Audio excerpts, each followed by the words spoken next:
তিন সাহাবী মিলে একবার ভাবলো রাসূল সাল্লাল্লাহু আলাইহি ওয়াসাল্লাম বাড়িতে কি কি আমল করে আমরা একটু আম্মাজানদের জিজ্ঞেস করি, তাহলে আমরাও আমাদের আমলটা একটু বাড়াবো। যে জিজ্ঞেস করলো যে আম্মাজানরা একটু বলেন তো উনি বাসায় কি কি ইবাদত করে, কতটুকু কোরআন পড়ে, তাহাজ্জুদ কেমনে পড়ে। আম্মাজানরা বর্ণনা দিলেন। বর্ণনা শোনার পরে কান্নাহুম তাকাল্লুহা, ওনাদের কাছে একটু কম মনে হইলো, মানে অনেক এক্সপেকটেশন নিয়ে আসছিল।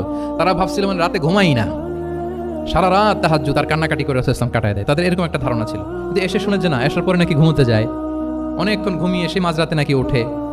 যা যা বর্ণনা শুনলো কান্নাহুম তাকাল্লুহা, এদের কাছে একটু কম মনে হলো। তো একজন বলতেছে আরে কম না, আইনা নাহনু মিন রাসূলিল্লাহ, কোথায় আল্লাহ রাসূলের, কোথায় আমরা। গফির লাহু মা তাকাদ্দামা মিন যামবিহি ওয়া মা তাআখার, ওনার তো আগের পরের সব গুনাহই মাফ।